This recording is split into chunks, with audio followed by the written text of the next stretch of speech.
No charge. Okay. Constable Holifield, go ahead, give me your name. It's Tim, and the last name's Holifield, Holifield. And you now animal. Cruelty investigator. Okay, tell me, we're what, a little 2 months now into this? We're just over a month into the seizure of the animals, and today we're pleased to announce that we have closed the emergency animal shelter at the Montgomery County Fairgrounds. We have been very fortunate to have a lot of partners in this emergency shelter. We've had both the Humane Society of the United States, Animal Farm Foundation, as well as Red Rover, in addition to a host of local organizations, Montgomery County Animal Society, the Lone Star Animal Welfare League, Guardian Pit Bull Rescue. These folks came together and joined with the supplies provided by PetSmart Charities, allowed us to prolong a short-term emergency shelter to become a placement facility. So with the placement partners and the people who come and rescued animals from this facility and those reclaimed, we were down to 18 animals today. Those 18 animals were transferred to the Montgomery County Animal Shelter, where those animals will still try to find suitable placement for them. Most of those have behavior issues that make them aggressive toward other animals, whether it be food aggression or animal aggression. So we have to have a special placement. They can't just be adopted out for general population, but we do believe they should be given a chance at life, and we'll continue that effort to try to save each and every one of the animals that were seized from the emergency seizure order. About, you had all these organizations come together. Tell me, PetSmart Charities, you see it all the time, and I just saw a couple of trucks here. What all they do for this whole thing? Listen, PetSmart Charities are one of those small organizations that many people don't think about. They go to PetSmart, they're asked at the checkout would they like to donate $1 or $5 to an organization.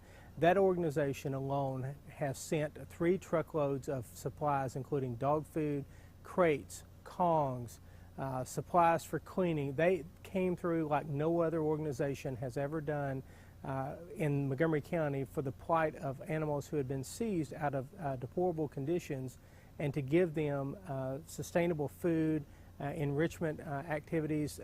They were a great organization to have as a partner, and because of their affiliation with HSUS, they were readily available to provide supplies in anticipation of our needs and continue those. So what now, just kind of clean up? Right now we're in the process of restoring the facility back to its original condition, which was our arrangement with the Fair Association and the convention centers that we would use the facility, but once we're done, we're going to restore it back to where it was.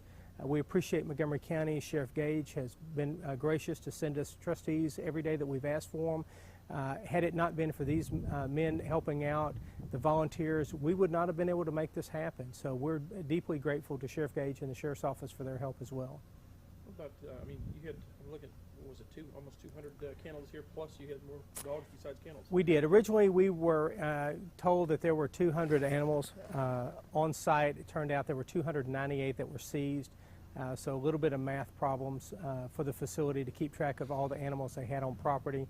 At the end, we were able to house animals in 10-foot by 10-foot stalls, which make it certainly a lot larger than the undersized kennels and crates that they were forced to live in. What about criminal now? What happens there?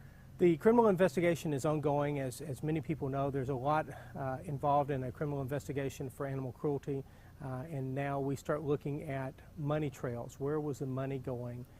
Was the money being properly reported and recorded as it should have been for income purposes? So all of this portion of the investigation will take some time as we continue to follow through on those trails to see where and what happens.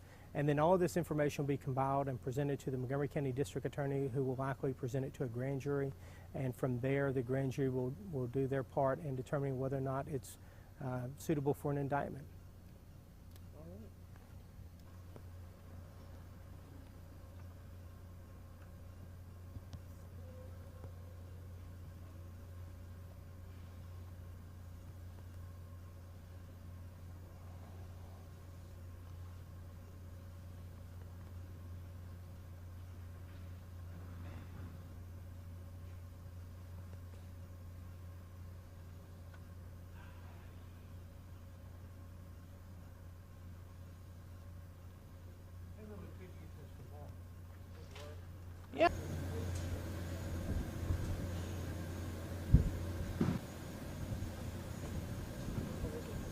here.